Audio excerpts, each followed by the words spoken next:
The last thing Quinton Thatcher expected on the morning his wife and daughter died was that the sky would be so impossibly blue, stretched wide and clean over the Nevada desert like a promise someone forgot to keep. He had been in town that morning in 1883, picking up supplies in Tonopah, when the fever that had been threatening for weeks finally claimed them both within hours of each other. And by the time he rode back to their small ranch on the outskirts, the neighbor woman was already wrapping their bodies in clean white sheets.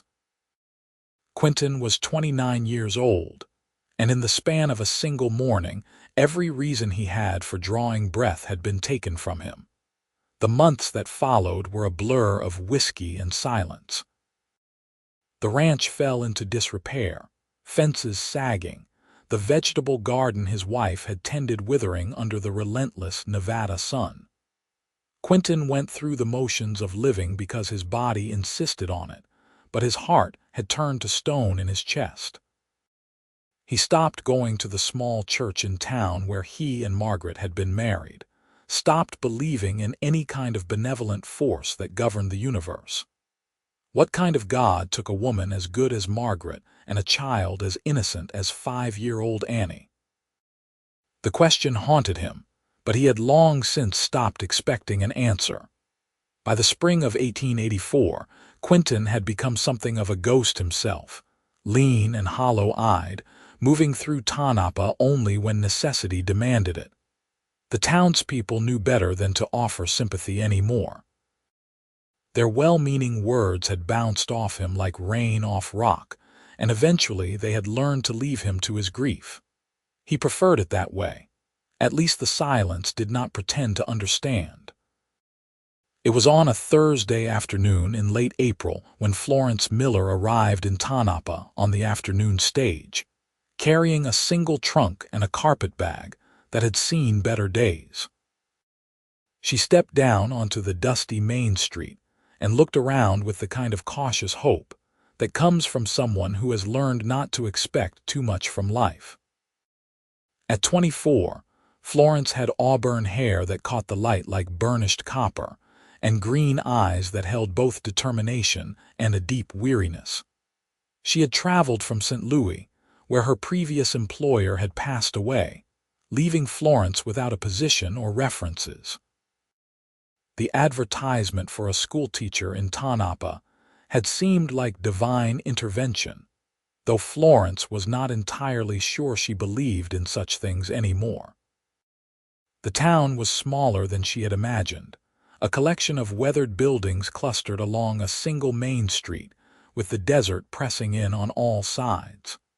The mountains in the distance were stark and beautiful, painted in shades of rust and purple. Florence took a deep breath, tasting dust and sage, and picked up her trunk. The schoolhouse, according to the letter she had received, was at the far end of town near the church.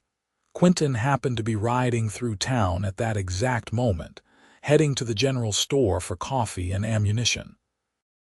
He noticed the woman immediately, not because he was looking, but because she was struggling with a trunk that was clearly too heavy for her, and some old instinct of courtesy, buried but not quite dead, made him slow his horse. For a moment he considered riding past. It was not his concern. But then the trunk slipped from her grasp and hit the ground with a heavy thud, and he found himself reining in his horse despite himself. "You need help with that," he said. It was not quite a question. Florence looked up, shading her eyes against the sun. The man on the horse was tall and broad-shouldered, with dark hair that needed cutting and eyes that were a startling blue, though they held a coldness that made her hesitate. His face was handsome in a weathered way, but there was something in his expression that spoke of doors firmly closed. "I can manage," she said, though they both knew it was not entirely true. Quinton dismounted without another word and picked up the trunk as though it weighed nothing. "Where are you taking it?" "The schoolhouse," Florence said, surprised and a little flustered. "I am the new teacher." He nodded once, curtly, and started walking. Florence hurried to keep pace, clutching her carpetbag. They walked in silence through the dusty street, past the saloon and the assayer's office and the small building that served as both doctor's office and undertaker. The schoolhouse was a simple wooden structure, whitewashed and neat, with a small bell tower. Quinton set the trunk down on the porch with more care than she expected. "Thank you," Florence said, meaning it. "I am Florence Miller." He touched the brim of his hat, a gesture so automatic it seemed almost painful. "Quinton Thatcher." Then, before she could say anything more, he turned and walked back toward his horse, his shoulders rigid, his stride quick. Florence watched him go, sensing the walls around him as clearly as if they had been built of stone. Over the following weeks, Florence threw herself into preparing the schoolhouse and getting to know the families in Tanapa. There were not many children, perhaps 15 in total, ranging from 6 to 14 years old. The town was rough and practical, carved out of the desert by people who were either running from something or chasing a dream of silver in the nearby mines. Florence found the simplicity refreshing after the complicated social hierarchies of St. Louis. Here, people cared more about whether you could do a job than who your family had been. She heard about Quinton Thatcher in pieces, the story emerging like a photograph in developing solution. The tragedy of his wife and daughter, his retreat from life, the ranch that was falling apart while he seemed to be waiting for something, though no one knew what. The women in town spoke of it with pity and a certain frustration. Such a waste, they said. He had been a good man once, reliable and kind. Now he was a shell. Florence encountered him occasionally in town, always brief and distant. He never spoke more than necessary, his face closed off, his movements economical. But she noticed things. The way he always paid his debts immediately, never allowing himself to owe anyone anything. The careful way he handled his horse, gentling it with quiet words. The fact that despite his obvious drinking, he was never drunk in public, never loud or violent. He had built a fortress around himself, and he guarded it fiercely. Summer came to Nevada like a hammer, the heat pressing down on the desert with relentless force. School recessed for the hottest months, and Florence found herself with time and restlessness. She had taken a small room above the general store, and though the owners, Mr. and Mrs. Patterson, were kind, Florence felt the stirrings of loneliness. She had left St. Louis to escape the memory of a failed engagement to a man who had decided she was not elegant enough for his rising position in his father's firm. The humiliation still stung, though she told herself she was better off. Better to be alone than with someone who saw her as insufficient. One afternoon in early July, Florence decided to walk out beyond the edge of town, where a small creek, fed by mountain runoff, created a ribbon of green in the brown landscape. She brought a book and a canteen, hoping for some relief from the heat and the sameness of her small room.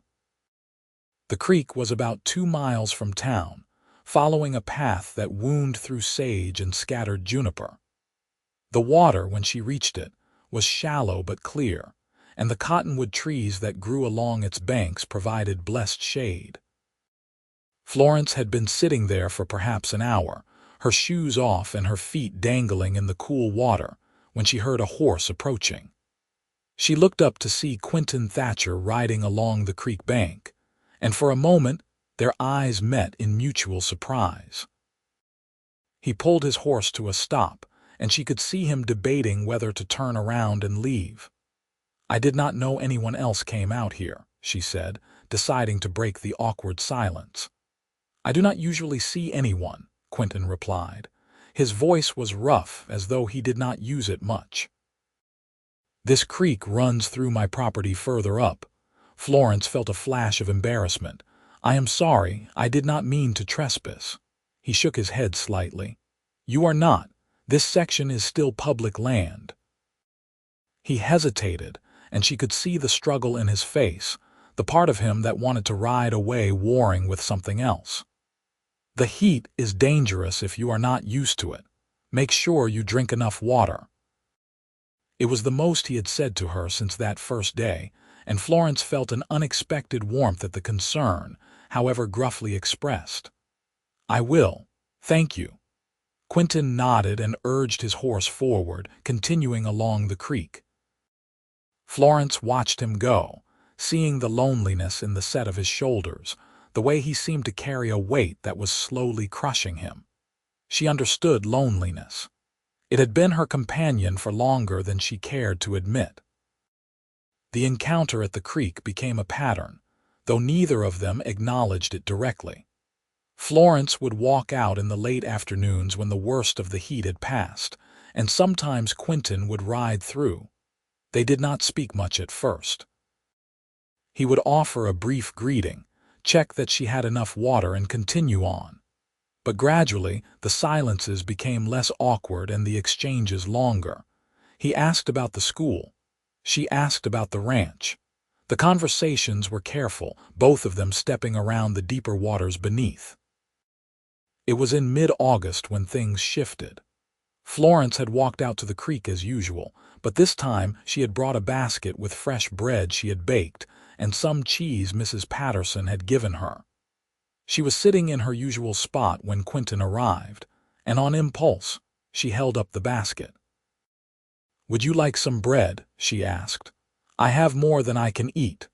Quinton looked at her for a long moment, and she could see the refusal forming, but then something changed in his expression, a crack in the armor.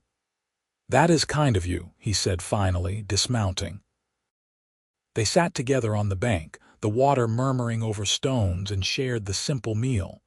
Florence did not push for conversation, sensing that silence was safer for him. But after a while, Quinton spoke. "You are from St. Louis." "Yes," Florence said, surprised he remembered.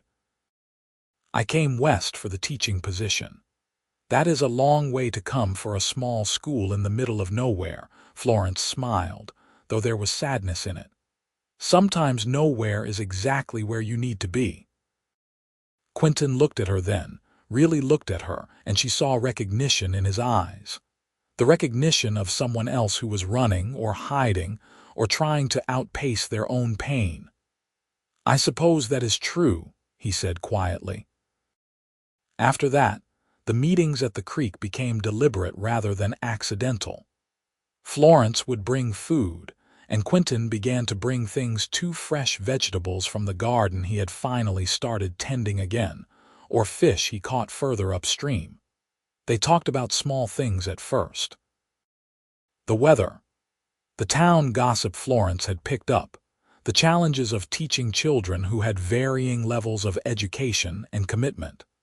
Quinton proved to be a good listener, asking thoughtful questions, and Florence found herself sharing more than she had intended. One evening, as the sun was painting the desert in shades of gold and crimson, Florence told him about Thomas, the man she had been engaged to in St. Louis. About the humiliation of being deemed not good enough. About the relief that had come later when she realized she had not loved him, not really. She had loved the idea of being chosen, of being wanted. Quinton listened without interrupting, his blue eyes steady on her face. When she finished, he was quiet for a moment. Then he said, "He was a fool." The words were simple, but the conviction in them made Florence's throat tight. "Thank you for saying that." "It is not kindness," Quinton said. "It is fact. A man who cannot see what is in front of him is a fool." They sat in companionable silence as the light faded, and Florence felt something shift in her chest. This broken, guarded man saw her in a way Thomas never had. It was both frightening and exhilarating. September arrived, and with it the return of school. Florence threw herself into teaching with renewed energy, and the children responded to her patience and creativity. She organized spelling bees and reading competitions, and even convinced some of the older boys, who had been skeptical of a woman teacher, that education might be worth their time. The parents began to comment on the improvements, and Florence felt a sense of purpose she had not experienced before. But she thought about Quinton constantly. The way he smiled, rare and small but genuine, when she said something that amused him. The way his hands, calloused and strong, were gentle when he helped her across a slippery stone in the creek. The way he looked at her sometimes, as though he was seeing light after a long darkness and was not sure whether to trust it. For his part, Quinton was terrified.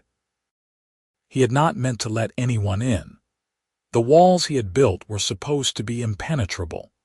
But Florence had slipped through somehow, with her quiet strength and her understanding silences, and the way she never demanded more than he could give.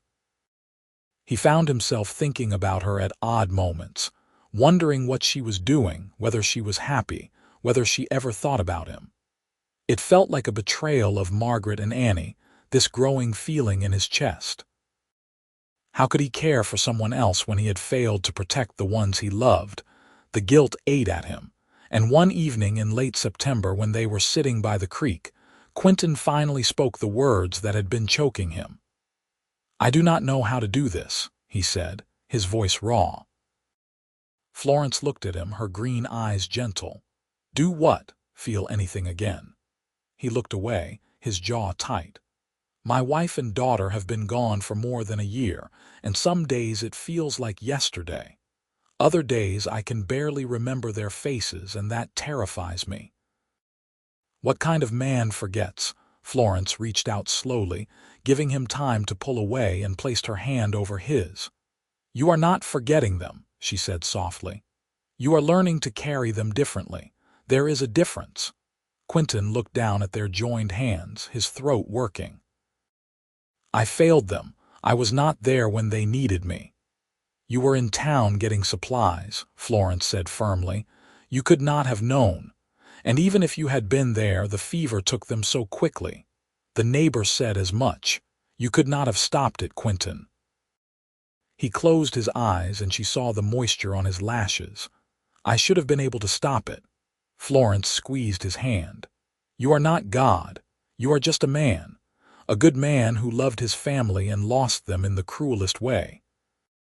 But you are still here, still alive, and I do not think they would want you to bury yourself with them."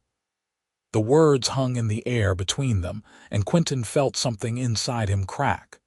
The tears came then, silent and hot, the first he had shed since the day he had buried them. Florence did not let go of his hand. She held on as though she could anchor him through the storm, and eventually, when the tears stopped, Quinton looked at her with something like wonder. "How are you so strong?" he asked. Florence laughed, the sound sad. "I am not strong. I am just good at pretending. But maybe we can pretend together until it becomes real." The vulnerability of the moment drew them closer, though neither of them rushed. They continued meeting by the creek, and the conversations deepened. Quinton told her about Margaret, about how they had met at a church social in California before moving to Nevada to start the ranch. About Annie, who had loved horses and flowers and songs before bed. Florence listened and asked questions, helping him remember the joy alongside the loss. And gradually, Quinton found that talking about them did not hurt quite as much. It became a way of honoring them rather than a source of pain. October brought cooler weather and the first hints of winter in the mountains. The creek would freeze soon, making their meetings there impossible. Quinton, in a moment of courage that surprised him, invited Florence to visit the ranch. She accepted, and the following Sunday he picked her up in town with a wagon. The ranch, when they arrived, was not what Florence expected. She had imagined something derelict, but instead she found a place that was clearly being cared for again. The fences had been mended, the barn cleaned out. There were chickens pecking in the yard and a vegetable garden that, while past its prime for the season, showed signs of recent attention. "You have been working hard," Florence observed as Quinton helped her down from the wagon. He looked almost embarrassed. "It needed doing, and I found I did not want to let it fall apart anymore.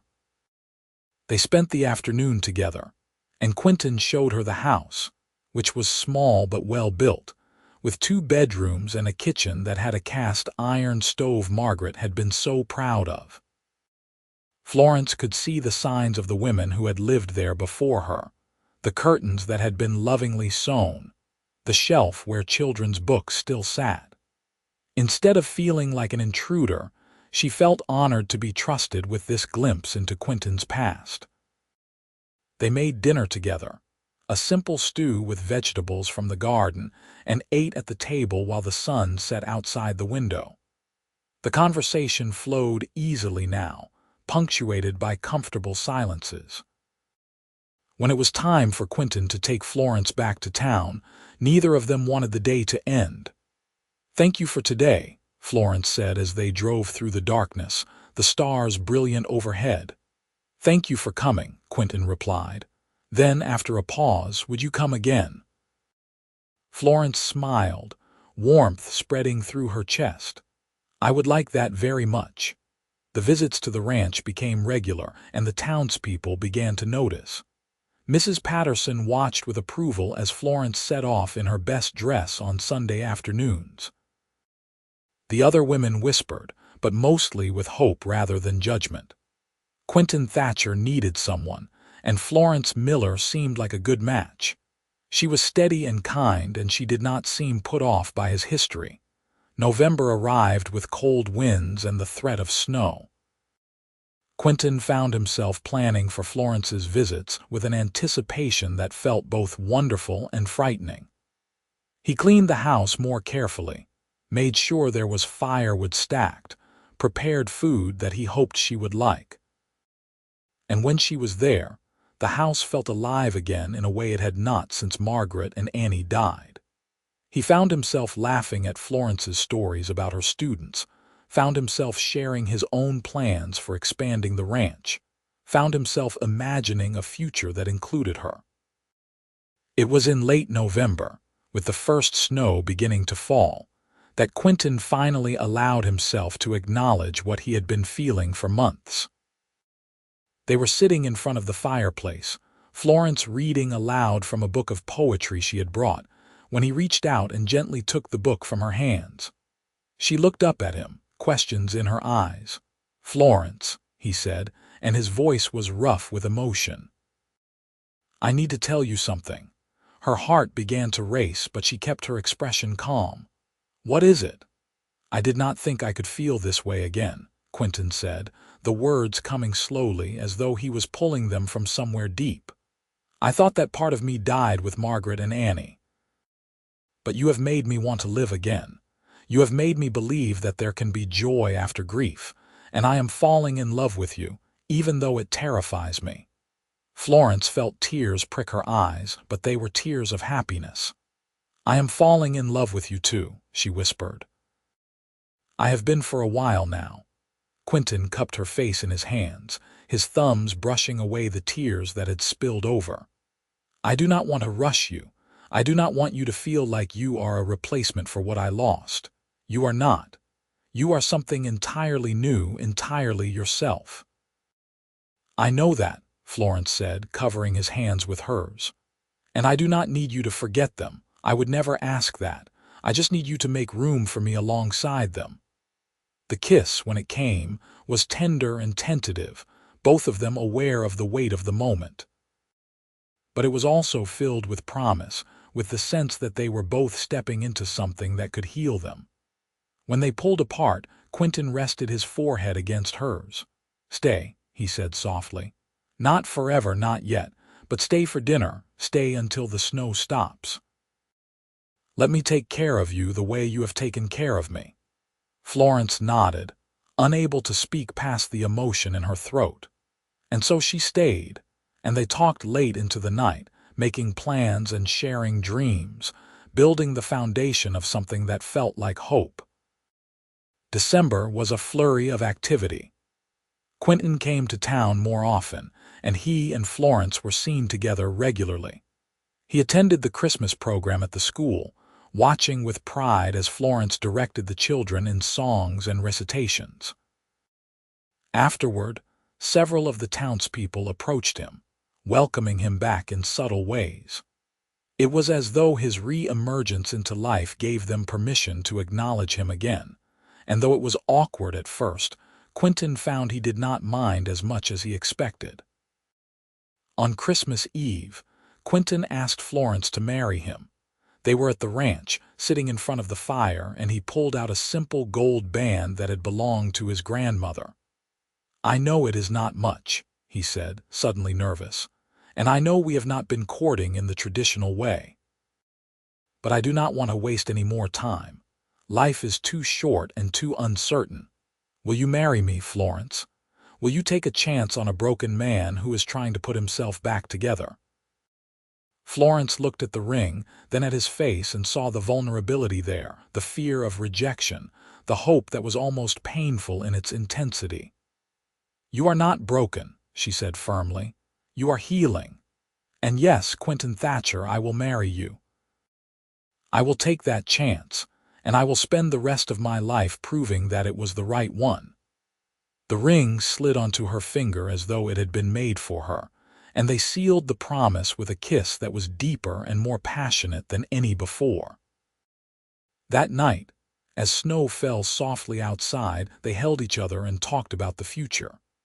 About the ranch and the school, about children they might have, about the life they would build together.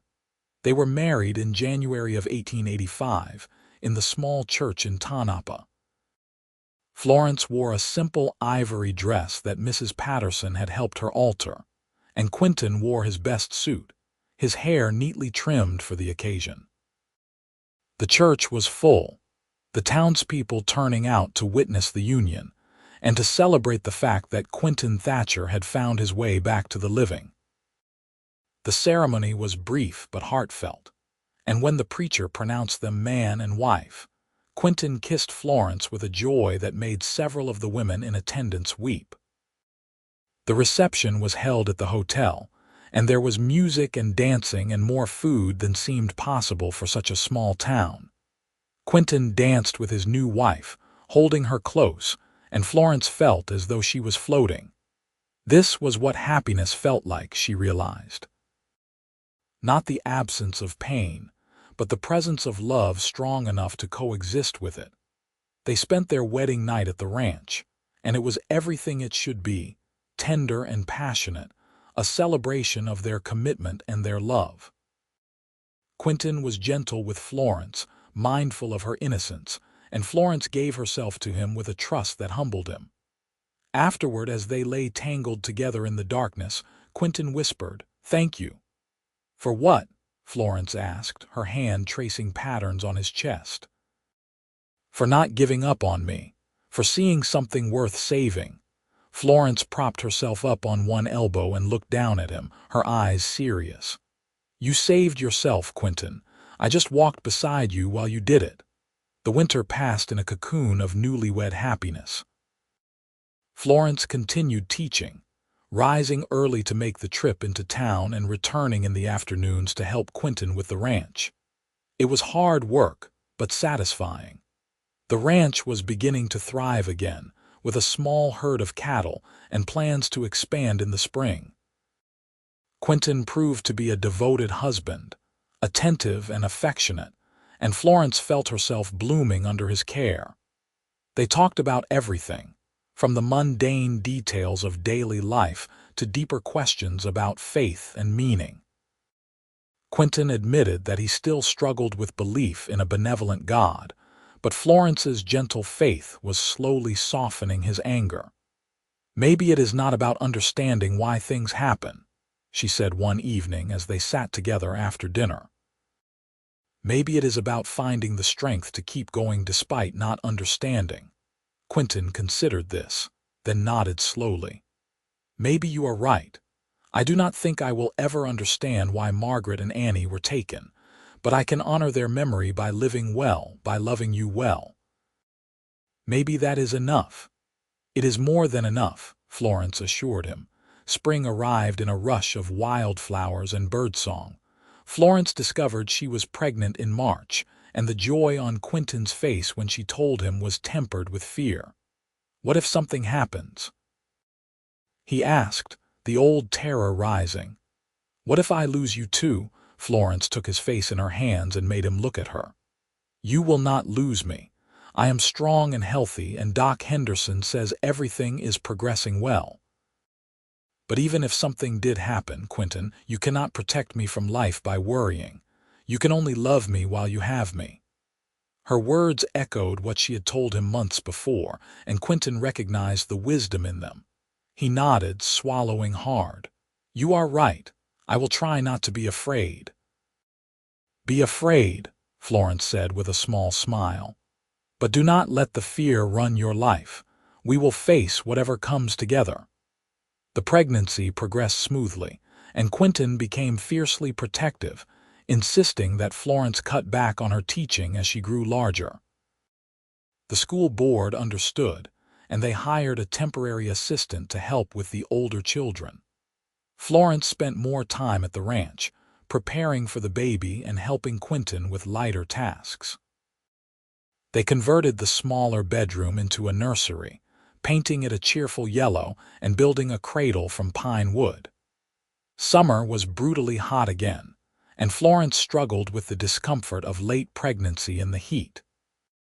Quinton did everything he could to make her comfortable, bringing her cool water from the well, fanning her when the stillness became oppressive, reading to her in the evenings when she was too tired to do anything but rest. His attentiveness moved her deeply, this evidence that he had truly opened his heart again. In late August, Florence went into labor. Quinton rode into town to fetch Doc Henderson and Mrs. Patterson, his heart pounding with a fear he could not quite suppress. But he remembered Florence's words about facing things together, and he stayed by her side through the long night, holding her hand, encouraging her, praying to a God he was slowly learning to trust again. Their son was born just as the sun rose, his lusty cries filling the house with life. Quinton held him with shaking hands, tears streaming down his face as he looked at the tiny, perfect miracle. "He is beautiful," he whispered. "Florence, he is so beautiful." Florence, exhausted but radiant, smiled up at her husband. "What should we name him?" Quinton looked down at his son, then at his wife. "What about James? James Andrew Thatcher." Florence nodded, her own tears falling. "James, it is perfect." The months following James's birth were a blur of sleepless nights and overwhelming love. Quinton proved to be a devoted father, patient and gentle with his son. He changed diapers and walked the floor when James was fussy and sang the same songs he had once sung to Annie. There was grief in it, the memory of what he had lost, but there was also healing. He was being given a second chance, and he was determined not to waste it. Florence watched her husband with their son and fell even more deeply in love with him. This was the man he had been before tragedy struck, she realized, kind and capable and full of quiet strength. She felt privileged to witness his transformation, to be part of his healing. As James grew from infant to toddler, the ranch continued to prosper. Quinton hired a young man from town to help with the heavier work, allowing him more time to spend with his family. They added more cattle, expanded the garden, built a new barn. The house was filled with laughter and the sounds of a child learning to walk and talk. James was a happy baby, curious and affectionate, and he clearly adored his father. Florence returned to teaching part-time when James was 2, bringing him with her on days when he was feeling cooperative. The schoolchildren loved having a little one around, and the older girls especially enjoyed helping to watch him. It was a good life, full and rich, and Florence often found herself marveling at how far they had both come from the broken, lonely people they had been. In the spring of 1888, when James was nearly 3, Florence discovered she was pregnant again. This time there was less fear and more excitement. Quinton still worried, but he was better at managing it, at trusting that things would be all right. Their second child, A daughter they named Grace Margaret Thatcher was born in November, and with her arrival, something in Quinton finally settled. He had been given the gift of another daughter, a chance to experience the joy he had lost. Grace had Margaret's dark curls and Florence's green eyes, and Quinton loved her with a fierceness that sometimes took his breath away. Life fell into a comfortable rhythm. The ranch was successful enough that they were able to save money and make improvements. James grew into a sturdy, sweet-natured boy who loved helping his father with the animals. Grace was more mischievous, always getting into things and making everyone laugh with her antics. Florence continued teaching, though she reduced her hours further as the children grew.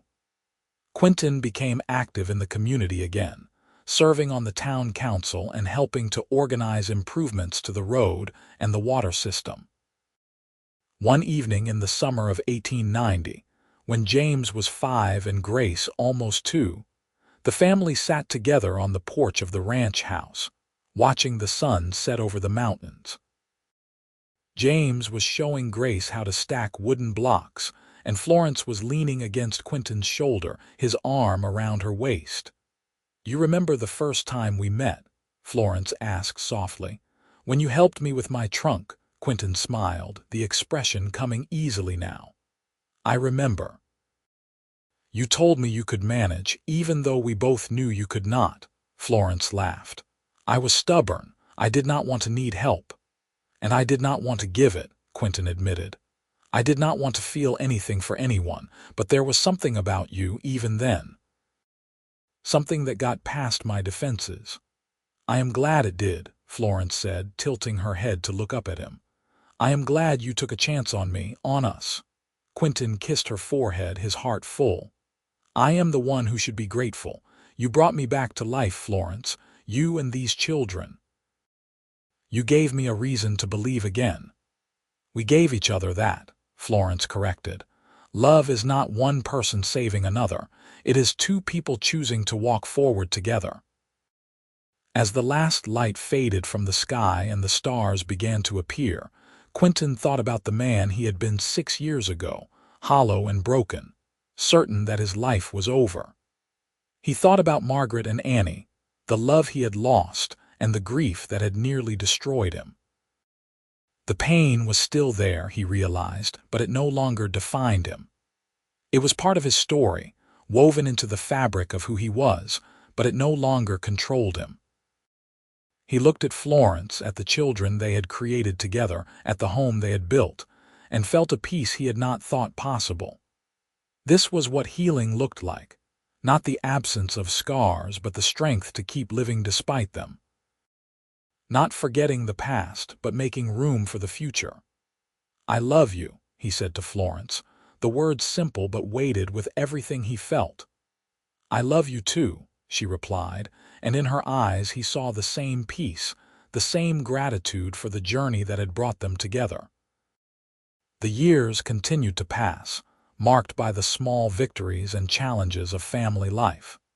James started school under his mother's tutelage and proved to be a bright, eager student.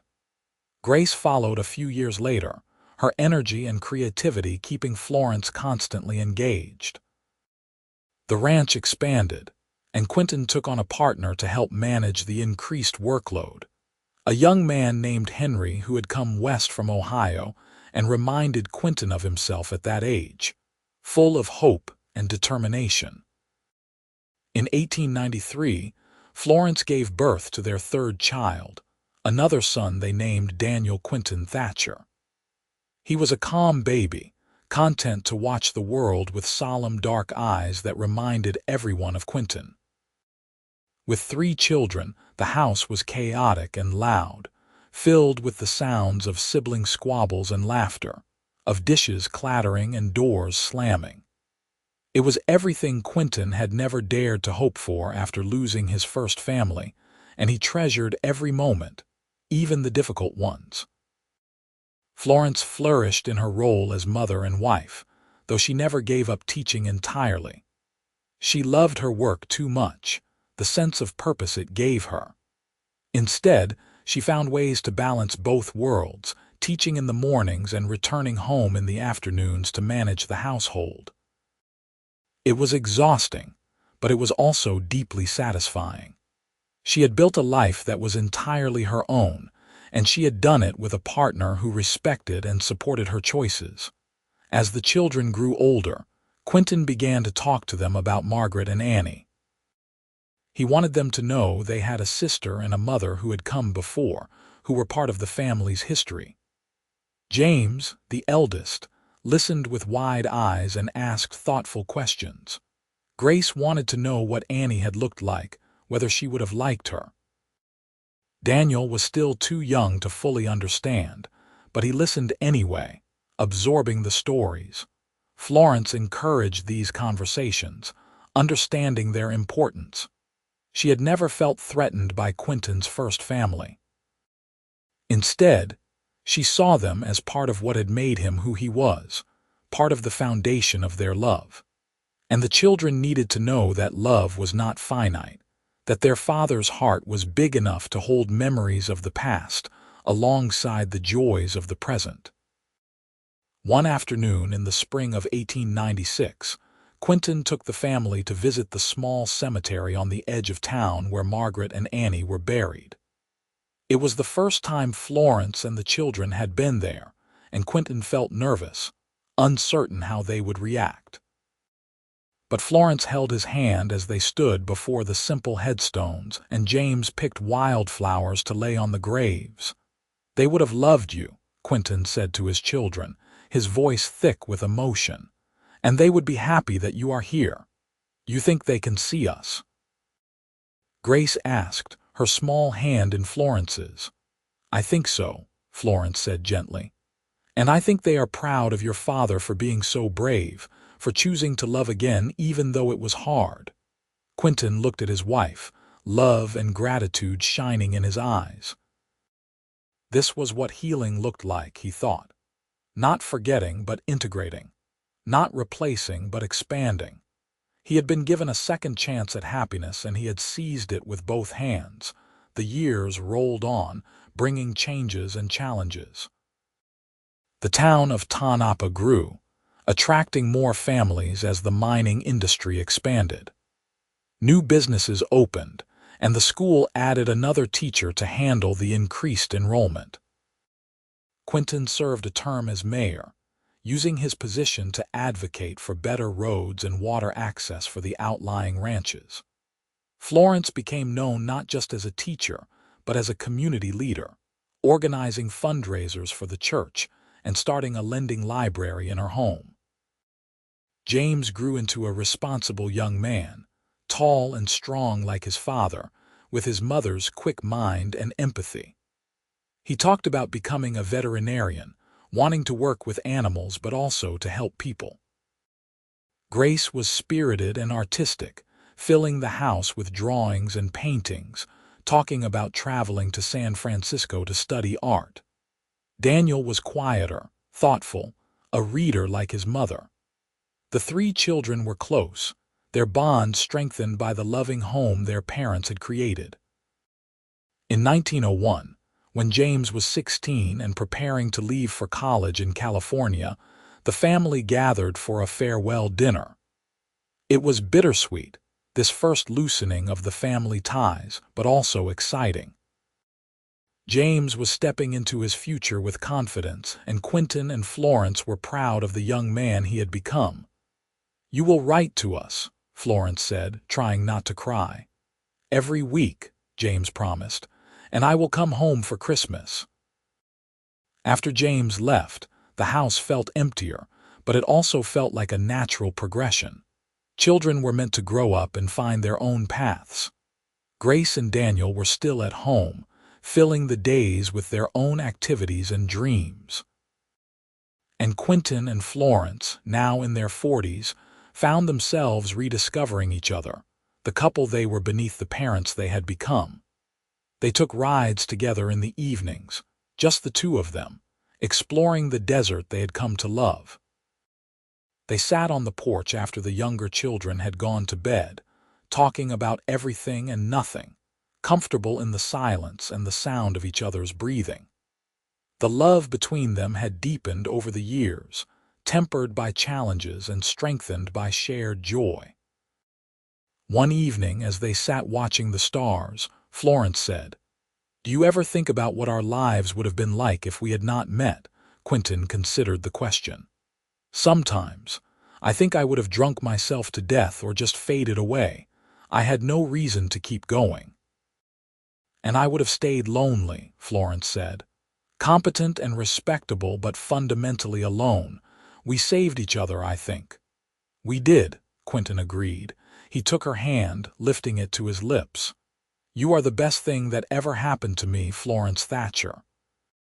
"Even including the first time around. What we have is different, but it is no less precious. It is more, maybe, because we both know how fragile life is. We do not take any of this for granted." Florence felt tears prick her eyes, but they were happy tears. "I love you so much. More now than even on the day we married." "And I love you," Quinton said, pulling her close. "I will love you until the day I die, and I will be grateful every single day for the gift of you." They sat together under the vast Nevada sky, two people who had found each other in the midst of brokenness and had built something beautiful from the shards. The ranch spread out around them, the result of years of hard work and dedication. Inside the house, their children slept safe and loved.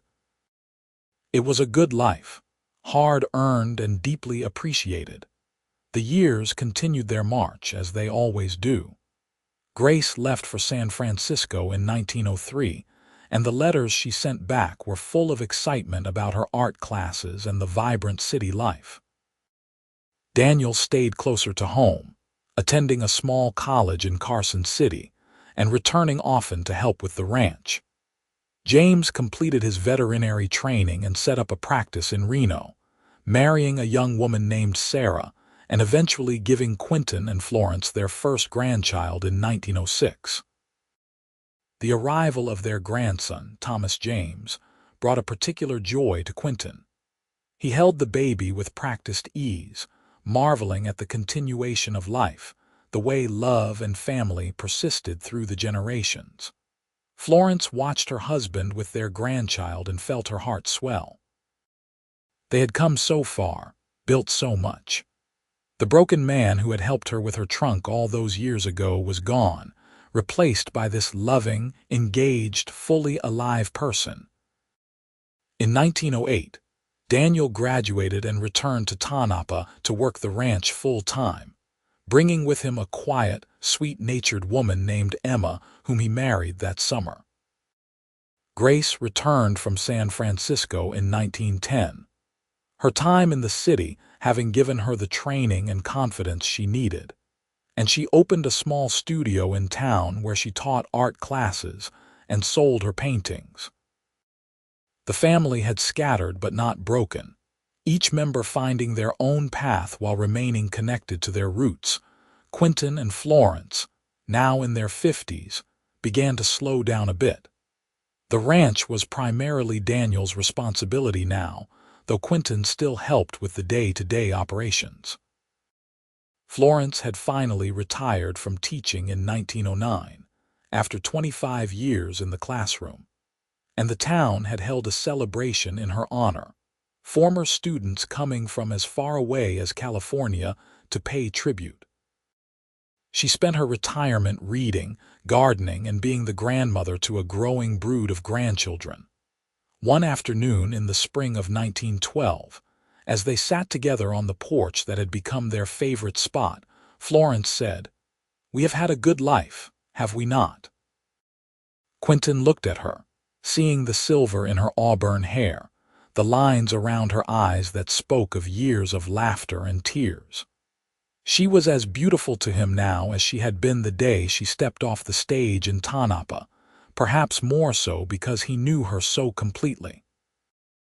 "We have had a wonderful life," he agreed, "better than I ever thought possible."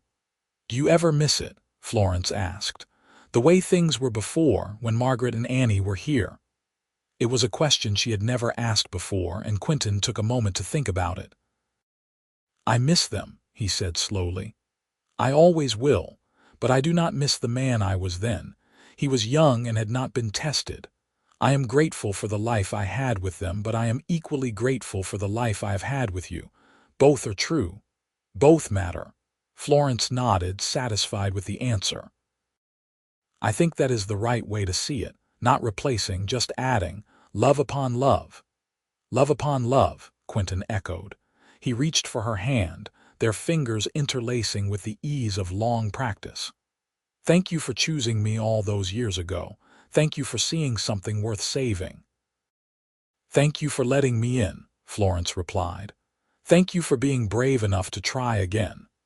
They sat in comfortable silence as the sun began its descent toward the mountains, painting the sky in brilliant shades of orange and pink. The ranch was quiet, the work of the day done. From inside the house came the sounds of their grandchildren playing, visiting for the weekend. It was a full, rich life, built from the ashes of grief and loneliness, testament to the power of love and second chances. As the stars began to emerge in the darkening sky, Quinton thought about the journey that had brought them to this moment, the loss that had nearly destroyed him, the woman who had arrived when he was at his lowest, the slow, painful process of opening his heart again. The family they had built, the life they had created. It had not been easy, but it had been worth every difficult step. He looked at Florence, his partner in all things, and felt a gratitude so profound it was almost overwhelming. She had not saved him, not exactly. She had walked beside him while he saved himself, offered her hand when he was ready to take it, loved him when he was finally able to receive it. Together, they had proven that even the most broken hearts could heal, that even the deepest grief could be survived, that love was possible even after loss. "What are you thinking about?" Florence asked, noticing the expression on his face. "Everything," Quinton said simply. "How lucky I am. How good this is. How glad I am that you came to Tanapa all those years ago." Florence smiled, leaning her head on his shoulder. "I am glad, too. It was the best decision I ever made coming here, finding you, building this life." "Building this life," Quinton repeated, and the words felt like a prayer, a benediction on all they had accomplished. They had taken their separate brokenness and forged something whole.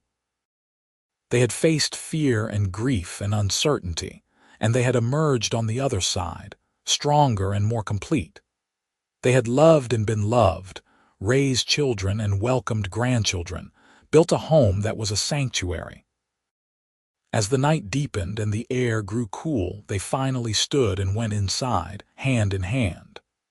The house welcomed them with warmth and light, the sounds of family, the smell of bread baking for tomorrow's breakfast. It was ordinary and extraordinary all at once, this life they had made. That night, as they lay in bed with the window open to let in the desert air, Quinton pulled Florence close and whispered, "I would choose you again. In any lifetime, under any circumstances, I would choose you." Florence turned in his arms, her green eyes luminous in the moonlight. "And I would choose you, always and forever." They kissed, tender and deep, and then settled into sleep, wrapped around each other the way they had been for nearly 30 years. Outside, the desert stretched vast and silent under the stars, witness to their story, keeper of their secrets and joys. The ranch house sat solid and strong, filled with memories and love, a monument to what two broken people could build when they chose to heal together. And if the ghosts of Margaret and Annie watched from whatever realm they now inhabited, they surely smiled to see that Quinton had found happiness again, that he had honored their memory by living fully, by loving completely, by choosing hope over despair. That is what they would have wanted, what any loving heart would want, for those left behind to find their way back to joy. The years ahead would bring more changes, more challenges, the inevitable losses that come with a long life. But Quinton and Florence would face them together, as they had faced everything, with courage and love and an unshakable commitment to each other. They had learned that grief and joy could coexist, that new love did not diminish old love, that the human heart had an infinite capacity to heal and grow and love again.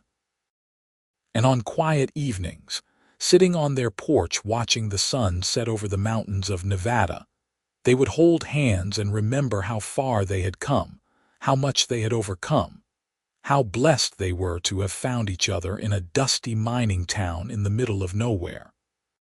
Because sometimes nowhere is exactly where you need to be, and sometimes the most broken hearts are capable of the deepest love. And sometimes the best stories are not about avoiding pain, but about learning to live beautifully despite it. Quinton Thatcher had lost his family and stopped believing, but Florence Miller had arrived and slowly, patiently, lovingly changed his broken heart forever. And in doing so, she had healed her own. They had given each other the greatest gift possible, the gift of a second chance, and they had spent their lives honoring that gift, nurturing it, allowing it to grow into something magnificent. That was their story, their truth, their legacy. And it was, in every way that mattered, a beautiful ending and a perfect beginning all at once.